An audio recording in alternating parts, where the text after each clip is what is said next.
Todos estão vendo aí o compartilhamento? Sim, estou vendo aqui.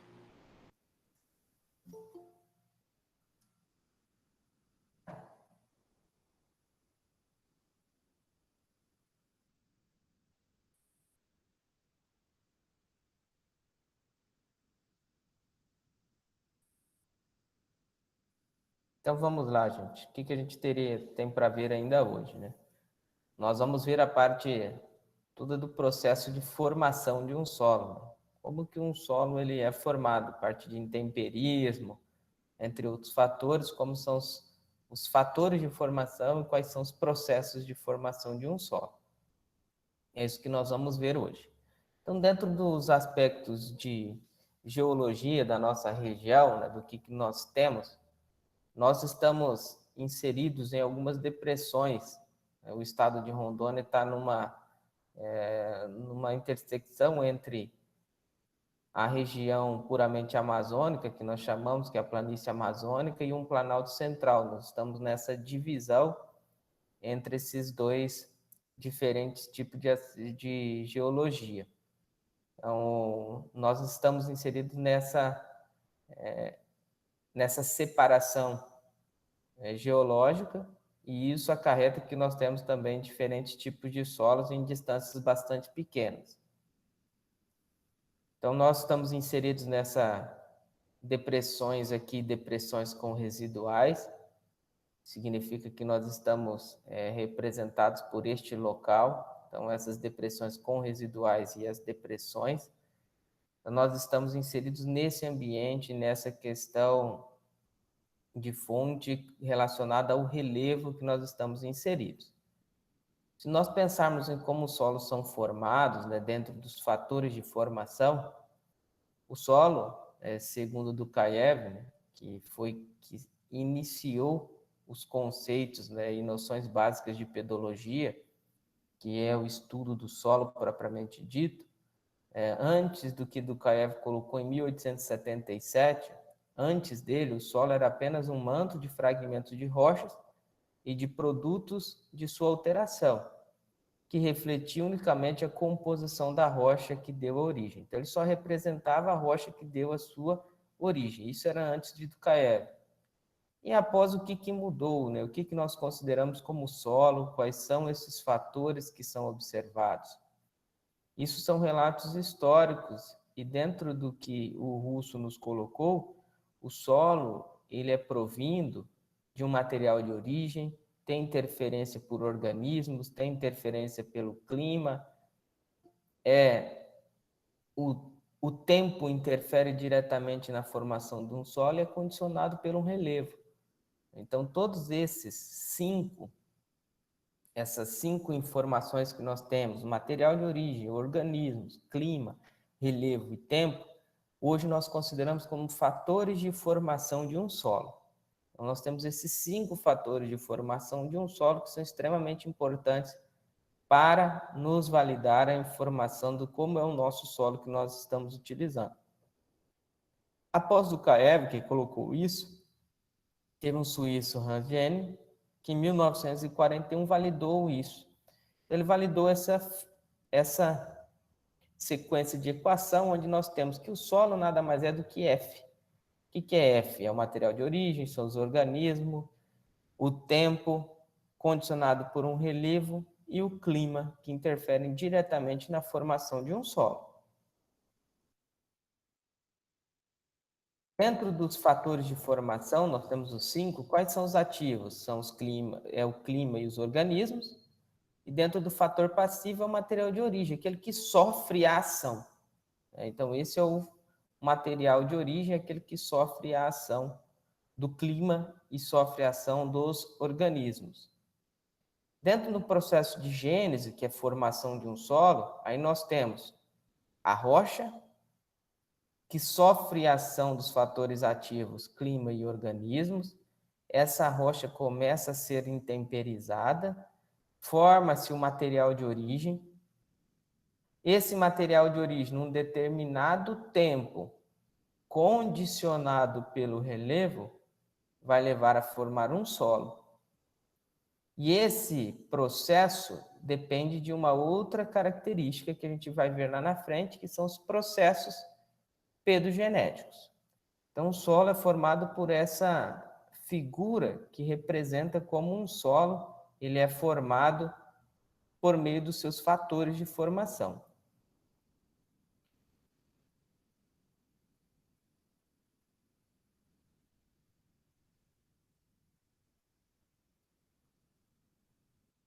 Então, dentro do que nós temos de fatores de formação, vamos pensar nos 5 que nós temos. Primeiro, o organismo, que é fauna e flora, o clima, principalmente precipitação e a temperatura, o material de origem, que interfere diretamente nos atributos físicos, químicos e mineralógicos do solo, o relevo, que está relacionado principalmente à elevação, ao declive, à altura do lençol freático, e aí, por último, o tempo, que está relacionado à idade do solo ou ao seu grau de desenvolvimento. Esses dois são considerados como tempo. Então, esses em azuis são os fatores de formação de um solo. Essa é uma sequência cronológica de como um solo ele é formado. Então, eu tenho uma rocha, essa rocha sofre a ação dos fatores ativos, clima e organismo, começa a se degradar, formar fragmentos menores, que vira-se, então, um material de origem. Esse material de origem começa a se decompor, sendo intemperizado e vai formando o solo propriamente dito, que é que deve ter vida. Então, o solo tem que ser um sistema trifásico, tem que ter vida na sua constituição, tem que ser um sistema dinâmico. Isso é o solo propriamente dito. Exemplificando cada um dos fatores de formação. Os fatores de formação, nós temos o primeiro, material de origem. O que é o material de origem? É o produto inicial do intemperismo de uma rocha. Nós consideramos em alguns livros esse nome como saprolito. Em alguns livros vocês vão encontrar o saprolito. O que é o saprolito? É um material de origem, é uma rocha que já foi iniciado o processo de degradação, ou então uma rocha que iniciou-se a ação do intemperismo. Estágio na formação de um solo, ele vai depender da acumulação do material de origem e da diferenciação dos horizontes. Então, o material de origem vai interferir na acumulação desse material em um determinado local e também na diferenciação dos seus horizontes. Em função disso, eu tenho a ação do intemperismo sobre a rocha, vai formar o material de origem que sofre processos pedogenéticos que vão formar o solo propriamente dito. Então, tudo isso que nós estamos vendo são fatores de formação. Lá no final, ainda nós vamos ver os processos pedogenéticos.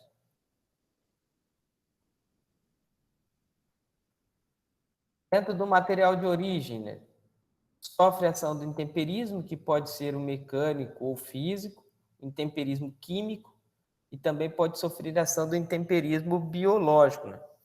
Em alguns livros, eles não colocam o intemperismo biológico porque ele está relacionado, ou então atrelado, aos dois outros intemperismos, tanto ao físico quanto ao químico.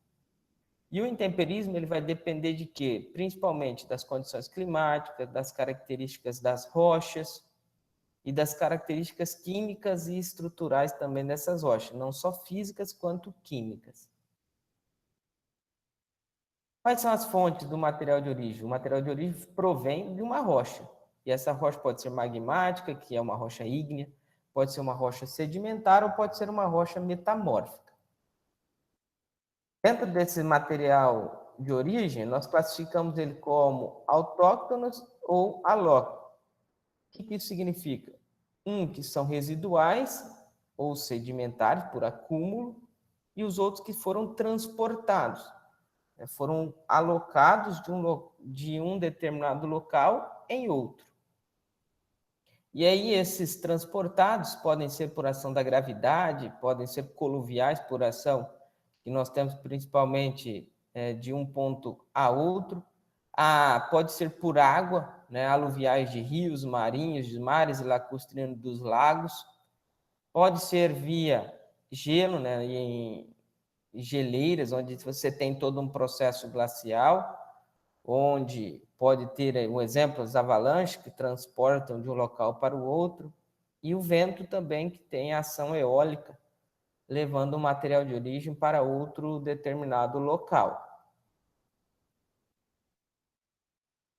Quais são as influências nos atributos do solo devido ao material de origem? O material de origem interfere na textura do solo, na composição química e mineralógica, e interfere diretamente na fertilidade de um solo. Essas são as características que o material de origem interferem diretamente na formação e no processo de inicialização de um solo. Segundo fator de formação, clima. Atua na decomposição das rochas, produzindo materiais que são originários deste, promovendo uma formação de um solo. Então, o clima é um fator de formação ativo, ele atua diretamente sobre a rocha, que vai gerar o material de origem. Qual a influência direta? No caráter e na intensidade do intemperismo, vai ser mais intenso ou menos intenso. Na quantidade de água que vai percolar no solo, e na quantidade de água que vai subir via ascensão capilar nesse solo, na quantidade total de água fornecida e na drenagem do solo, e influência indireta, principalmente no desenvolvimento de uma cobertura vegetal, de plantas. O clima tem ação direta sobre essas plantas que se desenvolvem na superfície de um solo. Então, ele tem uma ação direta, é o impacto da gota da chuva, é a ação da própria temperatura, é a influência no movimento de água no solo, em ascensão ou percolação, e a influência direta no fornecimento de água e condições como temperatura adequadas para uma planta se desenvolver. E uma planta se desenvolvendo atua diretamente também na formação de um solo. Se nós pegarmos na dinâmica que nós temos do clima, o nosso clima tem uma estação seca bem definida, então isso é uma característica da dinâmica climática da nossa região, mas tem um período chuvoso também bastante intenso, onde nós temos um volume pluviométrico médio de 1.800 a 2.200 milímetros de água, de precipitação pluviométrica por ano na nossa região. Mais próximo a Porto Velho tem mais, e mais próximo ao vale do Rio Guaporé, nós temos precipitações pluviométricas menores.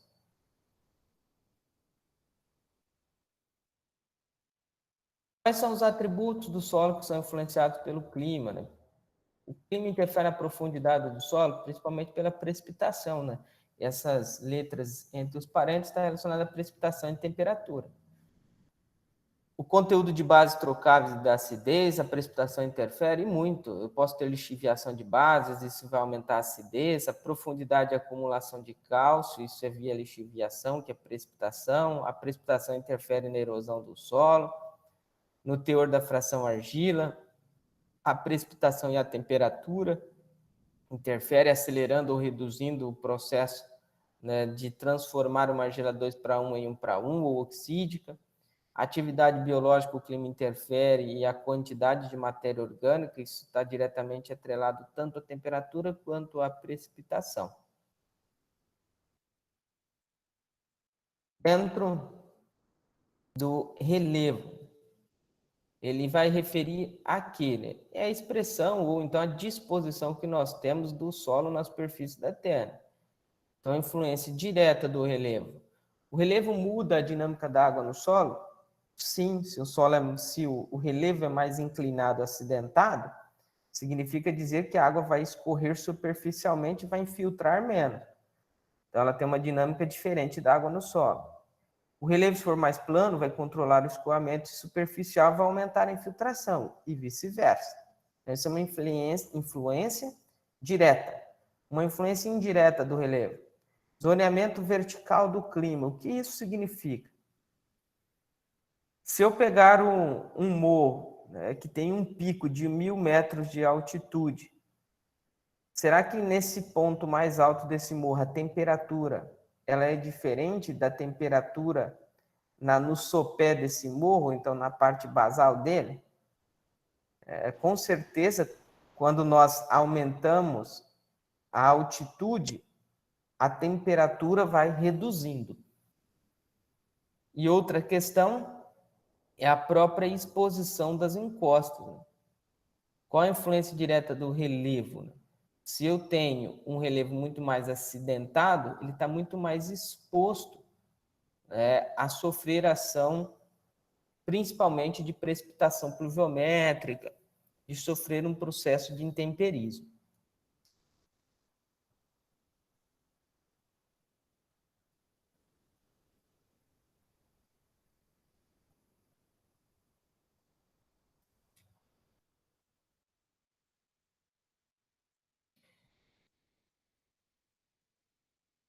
Ainda no relevo, quais são os atributos do solo que são influenciados por ele? A profundidade do solo. Um solo vai ser muito mais profundo se o relevo for mais plano. E o relevo também interfere na diferenciação dos horizontes. A tendência é que quanto mais plano vai ficando, a diferenciação entre os horizontes vai diminuindo essa diferença entre um horizonte e outro. O relevo interfere na espessura do horizonte A, é lógico. Se eu tenho um relevo mais acidentado, a tendência é o horizonte A ser bastante raso. Interfere na matéria orgânica também por esses motivos.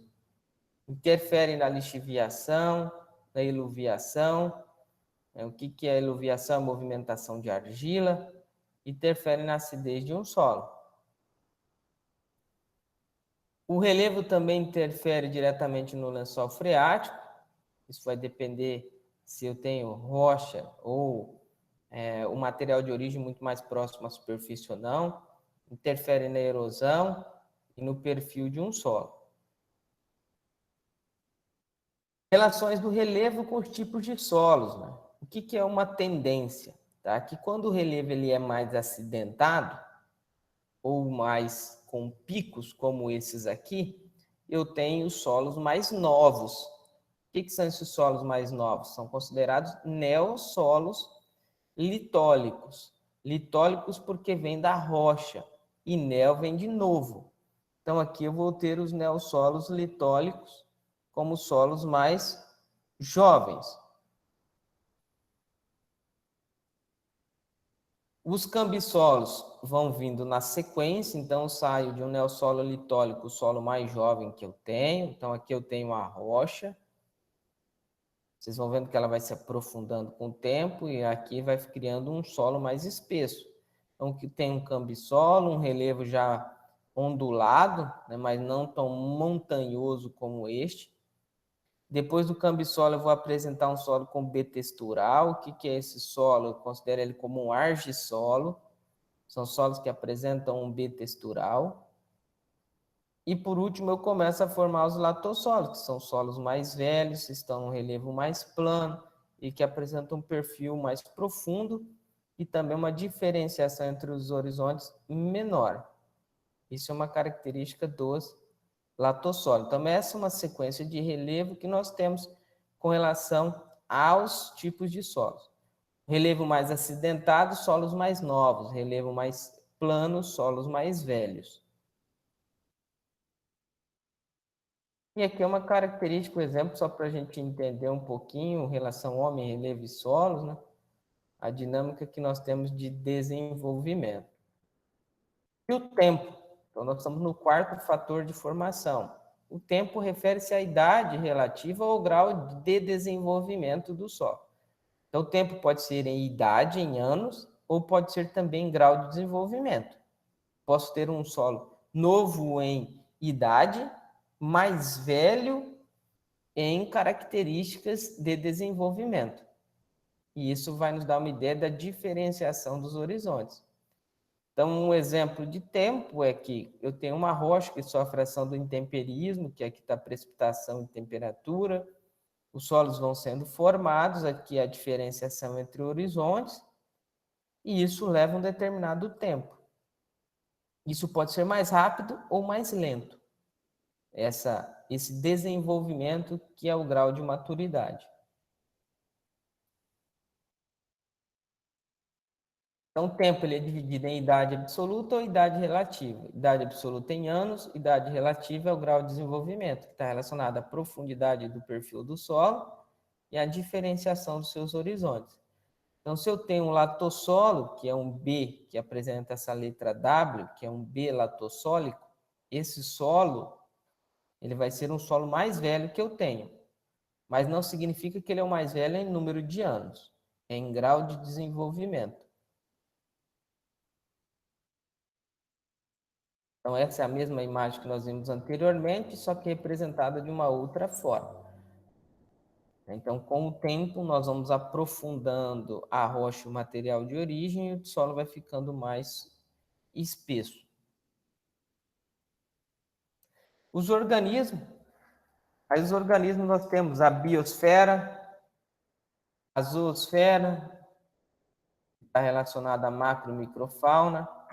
Aí nós temos alguns insetos, miriápodos, anelídeos, nematóides, protozoários que estão dentro da zoosfera, e da biosfera nós temos a zoosfera e a fitosfera, né, que são plantas e os animais. Dentro da fitosfera, que são as plantas, temos a macroflora, que estão mais relacionadas a fornecer matéria orgânica, a proteção, né, a cobertura do solo ou do material de origem, a ação do clima, da precipitação, da temperatura, a decomposição das rochas pelas raízes, os remanejos mecânicos, da movimentação mecânica, a ciclagem de nutrientes, a interferência nos processos de troca de cátions, isso tudo está relacionado à macroflora.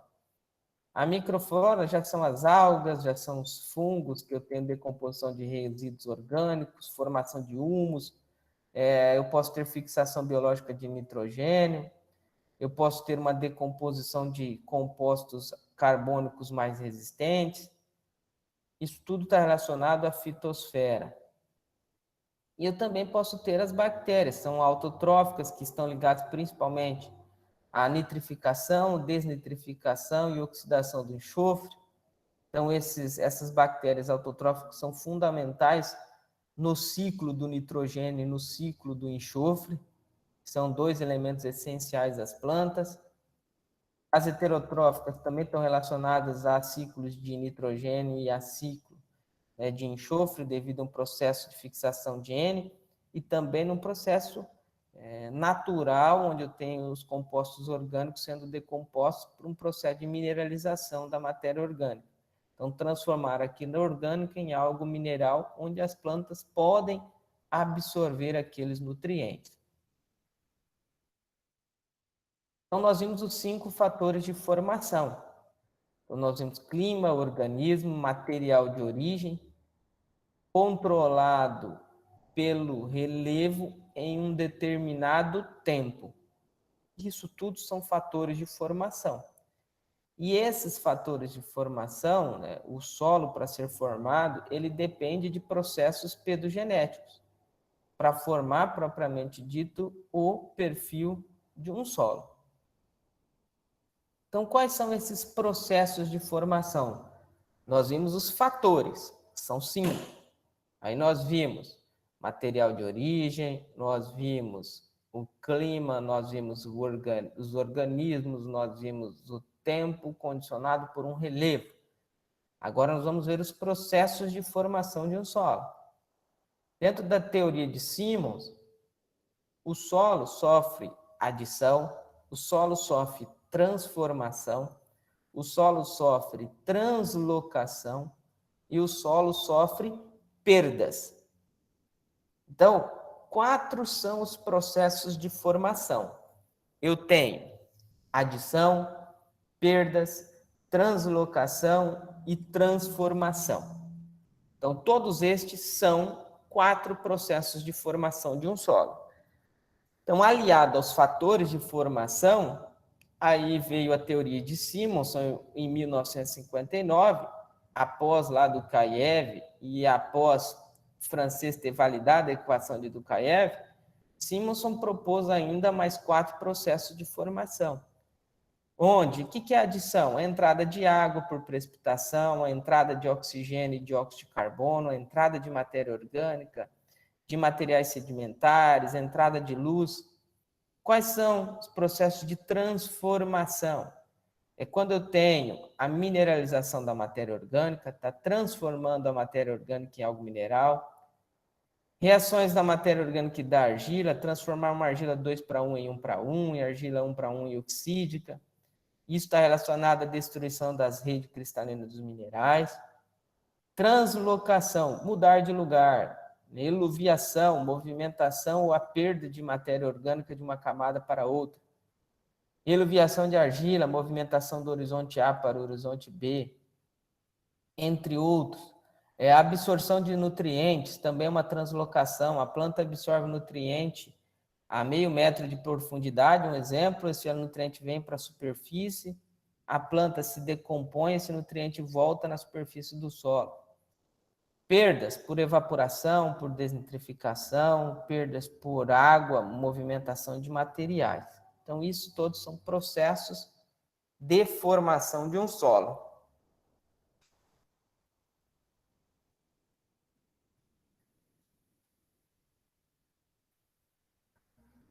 E aí, agora nós temos ainda outro conceito. Nós vimos processos, agora nós vamos ver classes de processo. Quais são essas classes de processo de formação de um solo?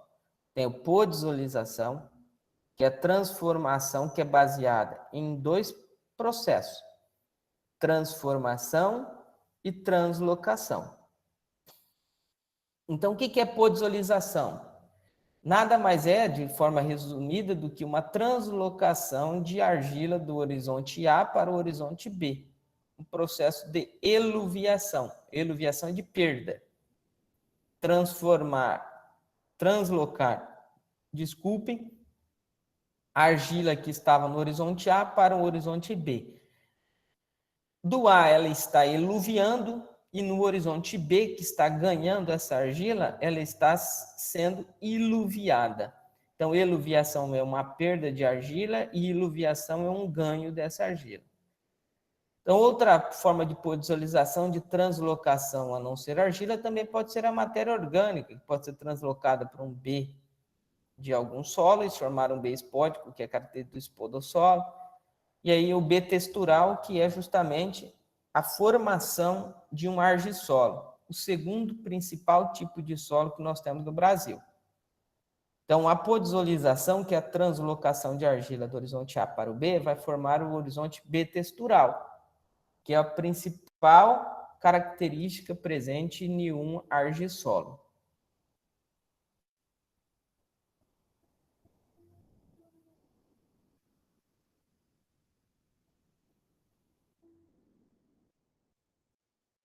Outra classe de processo muito importante no Brasil é a latolização.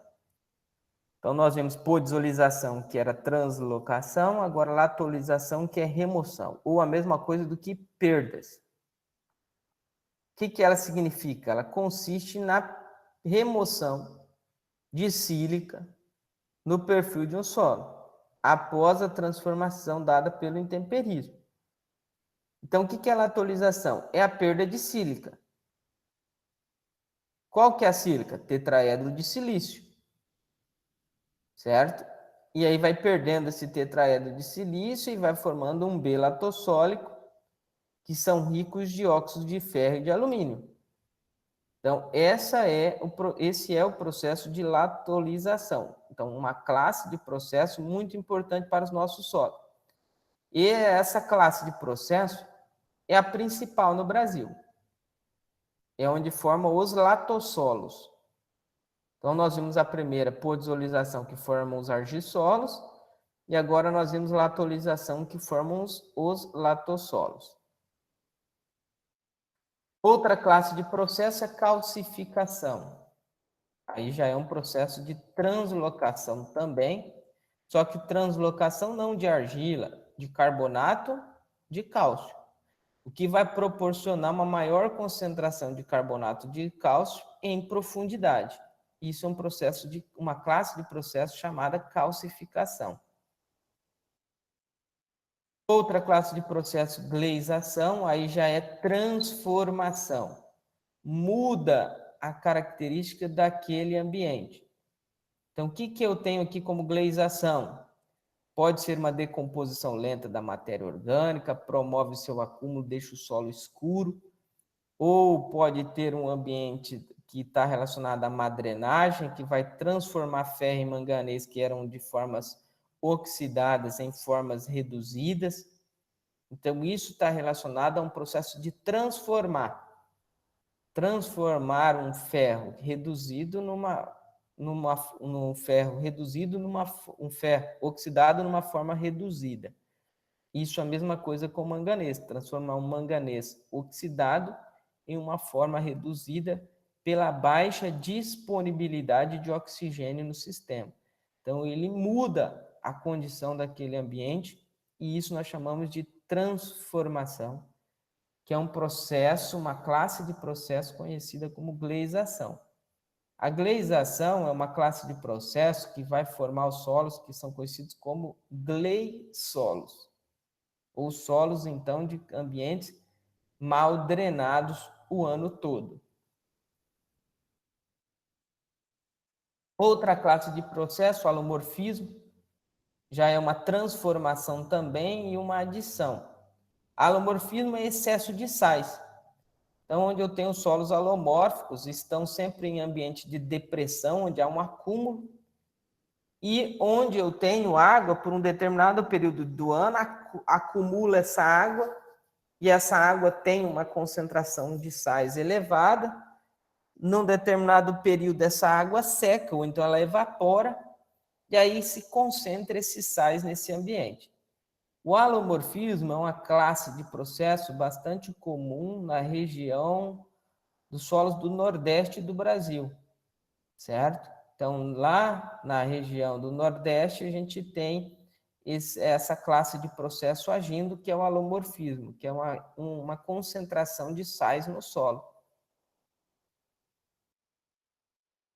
O hidromorfismo já é um processo de excesso de água, mas surgem de uma decomposição lenta da matéria orgânica, onde acumula essa matéria orgânica, e é um processo muito comum nos solos, onde eu tenho um excesso de água por um determinado período do ano. A gleisação é uma classe de processo onde o solo é encharcado praticamente o ano inteiro.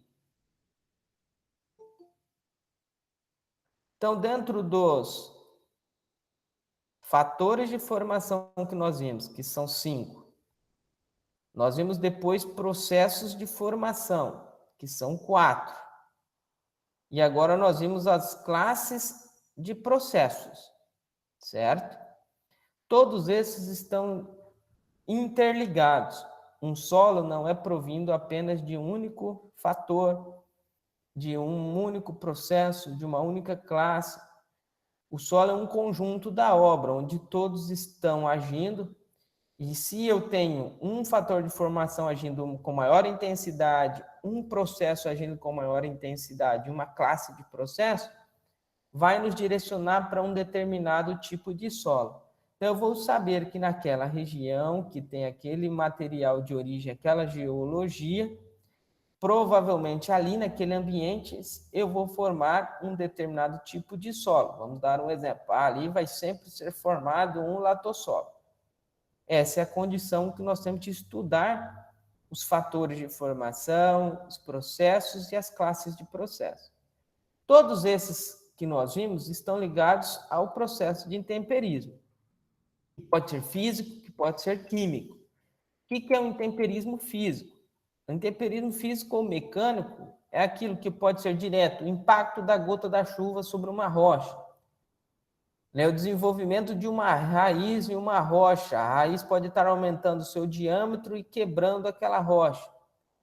O intemperismo químico, já é uma modificação da composição química daquela rocha. As raízes, que em alguns livros são consideradas como intemperismo biológico, elas agem tanto no físico quanto no químico.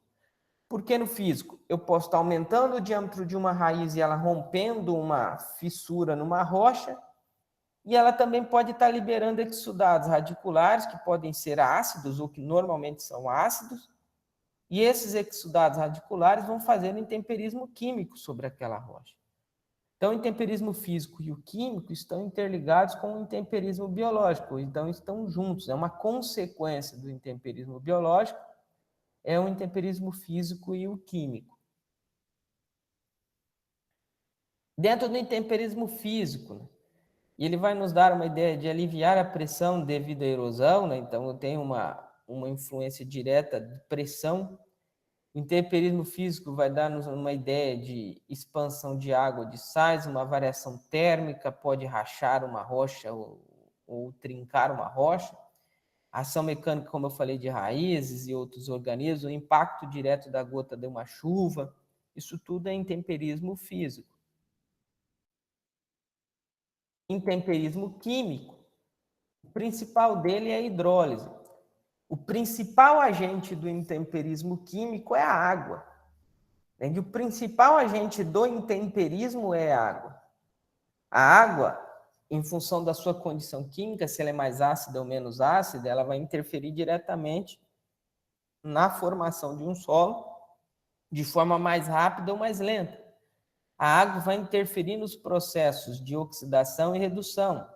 Então, o ambiente que é encharcado é um ambiente de redução, o ambiente que é bem drenado é um ambiente de oxidação. Isso tudo interfere no intemperismo.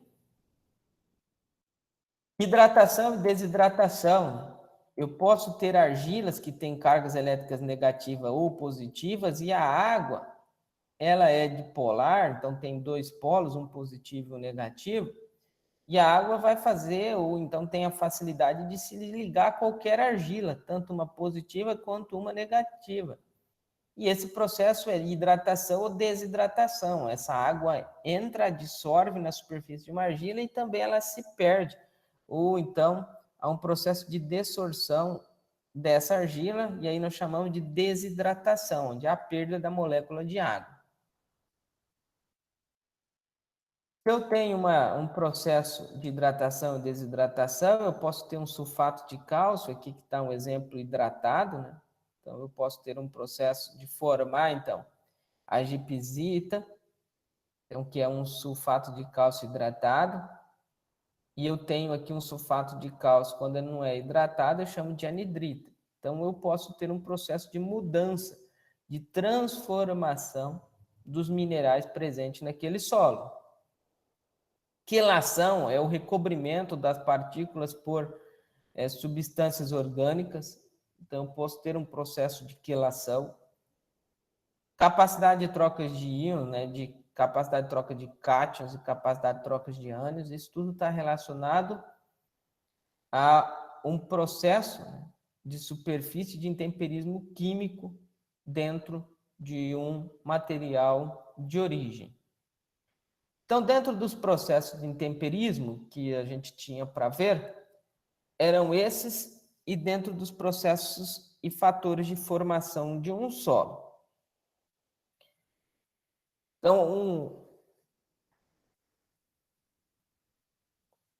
uma dinâmica que nós temos com relação à formação de um solo é o que nós estamos vendo agora, certo?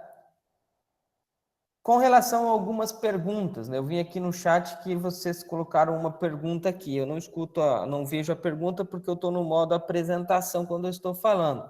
Mas vamos lá respondendo. O neossolo, com o tempo, né, ele pode se transformar em um latossolo? Sim. Tá? É a característica natural.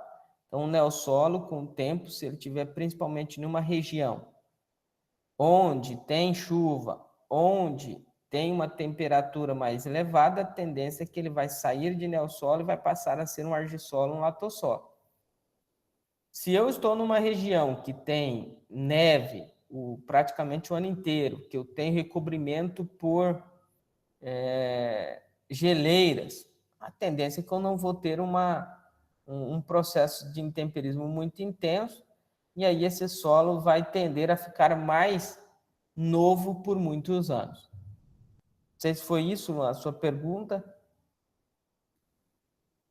Ô professor, se fizer uma adubação contendo silício em solos oxídicos ou minerais 1 para 1, pode aumentar a taxa da CTC? Porque pode adicionar tetraedro de silício de novo? Não, porque isso aí está estrutural. eu já tenho uma argila formada e esse silício vai ser colocado fora, certo? Então, você não vai conseguir formar uma argila silicatada, vamos pensar assim, adicionando silício no solo.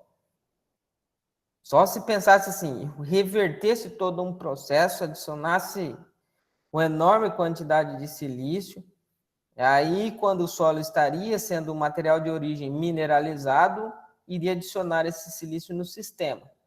Mas isso não tem a possibilidade de ocorrer de forma natural, de forma econômica, ou que a gente tenha condição de fazer isso.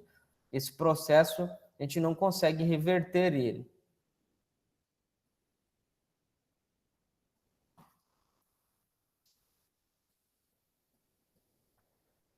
Entendeu, Lincoln? Não entendi. É porque eu só tinha visto uma reportagem que o pessoal estava fazendo adubação silicatada em algumas lavouras. A adubação silicatada, o pessoal tem usado bastante os óxidos de silício, também principalmente para duas coisas. Uma que ele aumenta a resistência um pouco da planta, e outra é que ele também tem uma ação, os resíduos de siderurgia, que são as escórias de siderurgia, têm alta concentração de silício, e elas também são condicionadores de solo. Então, elas também aumentam o pH do solo, por isso que tem muita gente usando. Entendi agora. Obrigado.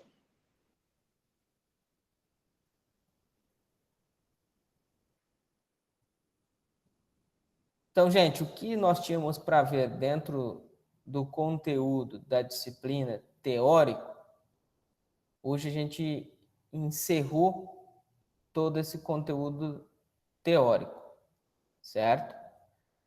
O que vocês ainda têm para fazer? Vocês têm a revisão de literatura para me entregar na próxima aula e vocês têm a prova para fazer na próxima aula, ok? Então, na próxima aula, vocês terão a prova, eu vou passar a prova para vocês fazerem e na próxima aula vocês me entregam a revisão de literatura. Quem não atingir a média vai fazer a prova repositiva no dia 29, ok? A síntese, a mesma data que nós falamos, a síntese vocês vão entregar no dia da revisão de literatura. Então, na próxima aula, vocês entregam a síntese e vocês entregam a revisão. A síntese vale 50% da nota da primeira parte da disciplina. Então, a prova que vocês fizeram, ela teve uma nota de 50. As sínteses vão valer mais 50. A segunda parte da disciplina vai ser a nota da prova, que é 70, e 30 é a nota da revisão de literatura. Compreendido? Sim. Professor, aí no caso, o conteúdo da segunda prova vai ser todo o conteúdo visto até agora, no caso, né? Não. O conteúdo da segunda prova é só depois de química do solo. Ok. Quem ficar de repositiva, todo o conteúdo da disciplina.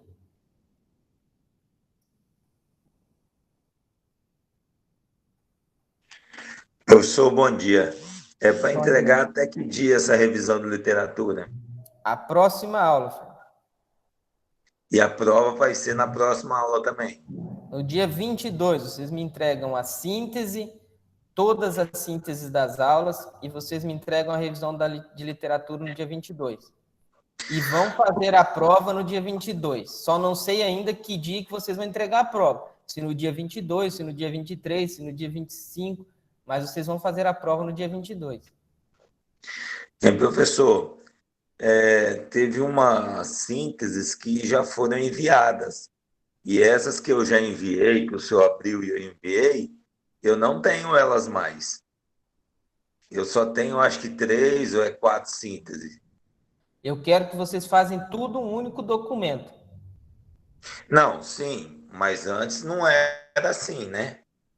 O senhor pedia para a gente enviar e abria no cigarro para a gente enviar. Aí essas que eu enviei, já foi, eu não tenho elas mais. A única síntese que eu aceito que não foi assim foi a primeira. As duas outras para frente, todas eu pedi para vocês fazerem um único documento. Ah, tá. Não, então é só uma mesmo que eu enviei. Eu não lembrava se era uma, se era duas. São quantas ao todo? Ah, não sei, Fernando. São de todas as aulas que nós tivemos, vocês vão fazer assim. Ó, por exemplo, a aula passada foi revisão da prova. Correto. Então, a gente vai fazer a síntese da revisão da prova ou o senhor deu, ou você deu me desculpa, você deu algo para que a gente estudasse? Tudo que tiver que foi conteúdo, vocês vão fazer a síntese, certo? A revisão de prova não é o conteúdo. Tudo que foi conteúdo, vocês vão fazer. Tem aula que eu passei para vocês conteúdo e tem aula que eu passei para vocês de forma assíncrona. Lembra que eu passei para vocês alguns materiais? Sim, imagem. Aquilo vocês têm que fazer a síntese. As do material também ou só o do conteúdo? Todo material, tudo que for conteúdo. Aula que eu dei aqui e material que eu passei para vocês, tudo é conteúdo. Então, aquele exercício de calagem, a gente vai ter que fazer uma síntese dela. Tem que fazer, vocês vão me entregar.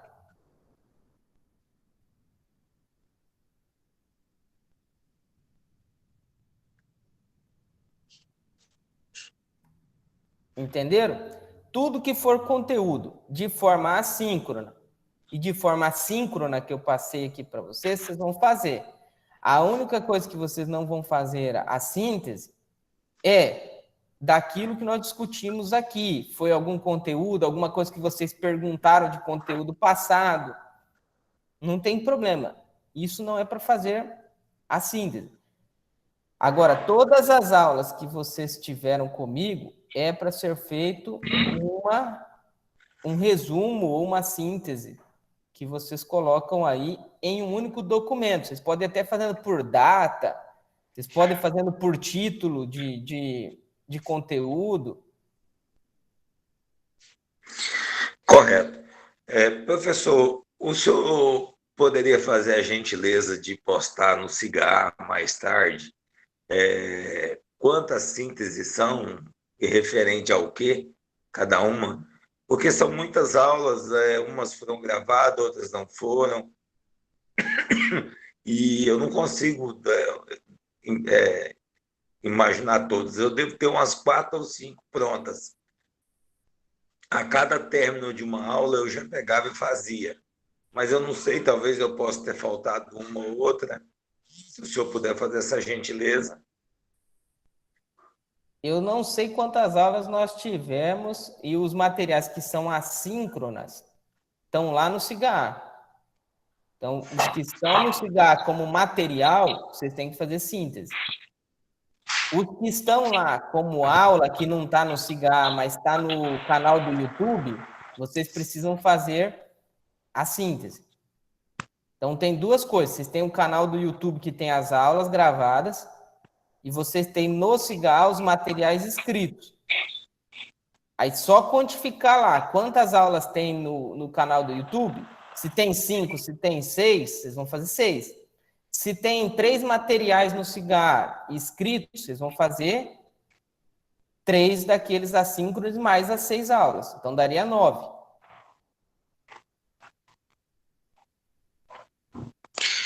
Compreende. Eu não vou cobrar nada que não esteja, que eu não passei para vocês. Então, tem que estar lá no Cigar e vai estar no canal do YouTube as aulas.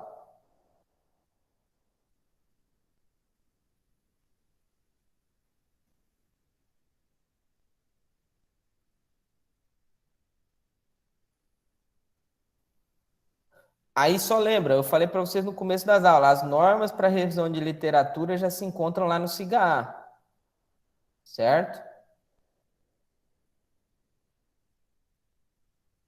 Então as normas estão lá para vocês fazerem a revisão de literatura de vocês. . 。 . 。 . 。 . 。 . . . . . . . . . . . . . . . . . . . . . . . . . . . . . . 。 . . 。 . . 。 . 。 . 。 . 。 . . . 。 . 。 . . 。 .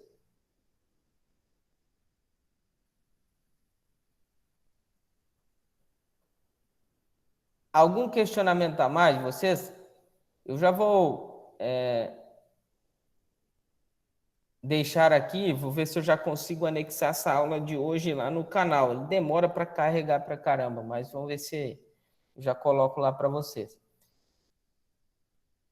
Então, lembrando, prova na próxima aula. Entrega de revisão de literatura na próxima aula.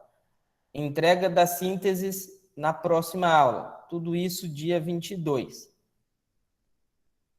As notas das provas de vocês, que vocês já fizeram a P1, eu já vou disponibilizar lá como um documento no cigarro. Vocês vão olhar lá e vai ter a nota lá do cada um. Olha lá o seu número de matrícula, vai ter a sua nota da primeira prova. A prova valia 50 pontos.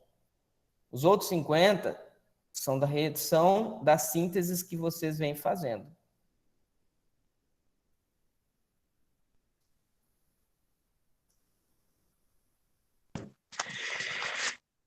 Outra dúvida, seja aberto para que a gente envie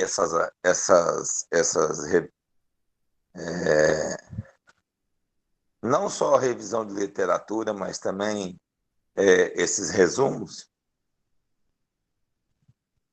Não entendi, Fernando. Cortou. A gente não tem que mandar os resumos para o senhor, dia 22? Sim, a síntese em um único documento. Entendi.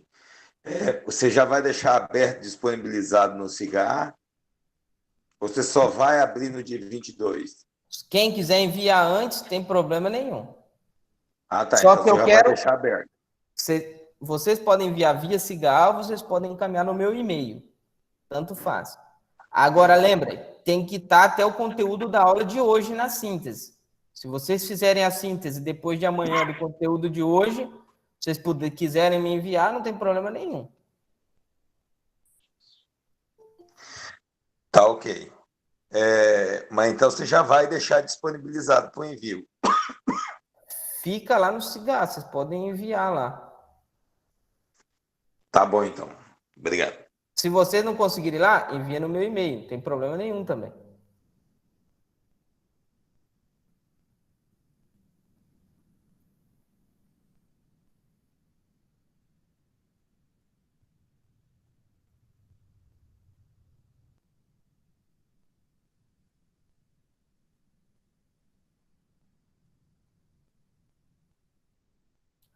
Vocês estão perguntando aqui, Gilane, o que você já enviou? O que já seria isso, Gilane? A síntese?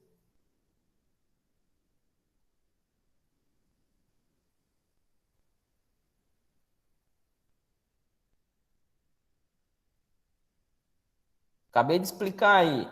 Quem já enviou, eu quero todas as sínteses em um único documento. Certo? Então, faça um único documento e coloquem todas as sínteses na sequência e me encaminham. Até a próxima aula. Até a próxima aula, professor. Até o dia 22.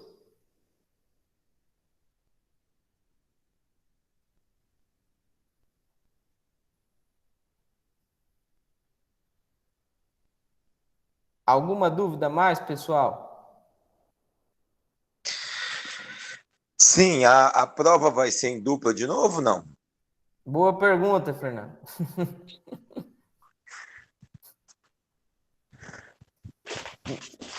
Então, responde aí. Não, mas prova é no dia.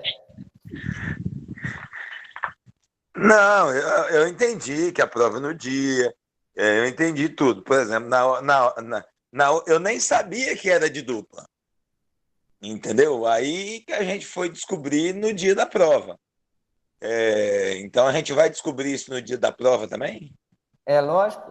O natural é que ela seja individual, não é? Você vai Sim. fazer ela. Então, se ela for diferente, vocês vão descobrir no dia. E pra que essas pegadinhas, professor? Vocês não gostaram dela de dupla? Então tá bom.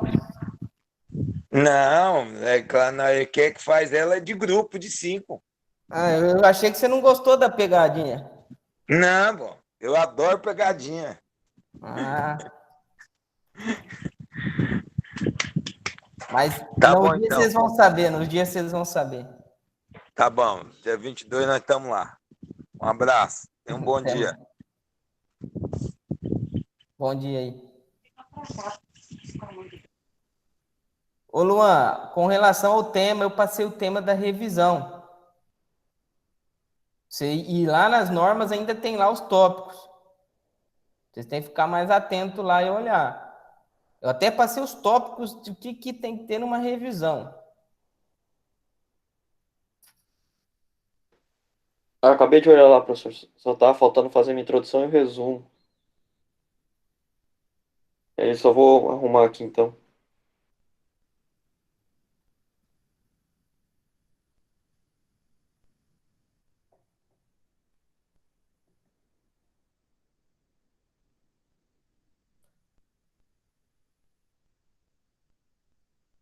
Certo?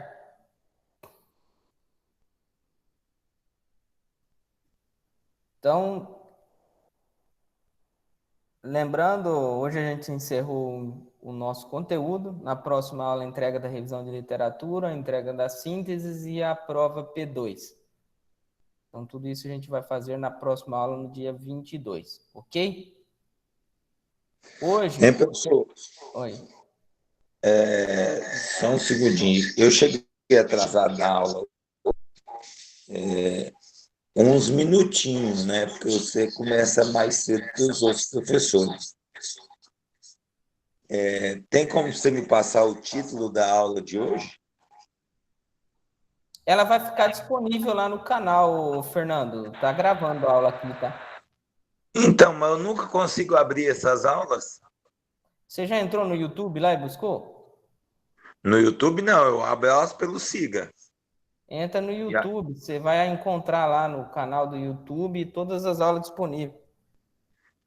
Mas aí eu procuro por Bergamin, eu Pode procuro por quê? procurar pelo meu nome lá, Anderson Bergamin, Ah, então tá. Fechou, obrigado.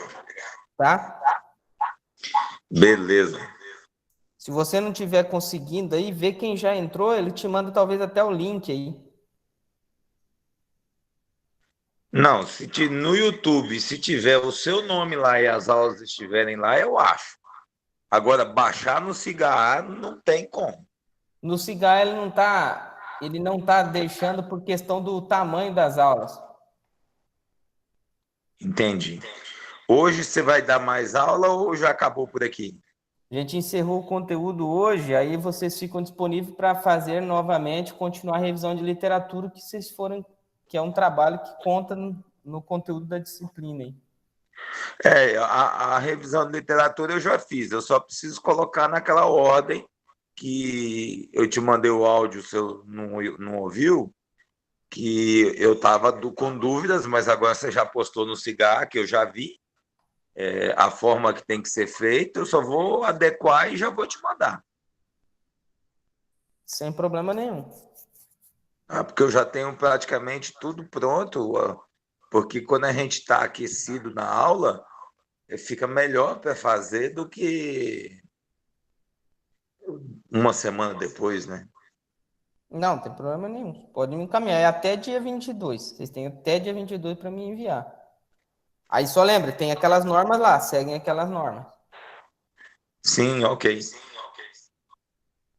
Mas hoje não tem mais aula, pode sair. Pode sair da sala sem problema. Fechou. Eu vou até parar a gravação aqui, tá, pessoal? Que daí não fica tão pesado na hora de disponibilizar a aula, tá joia?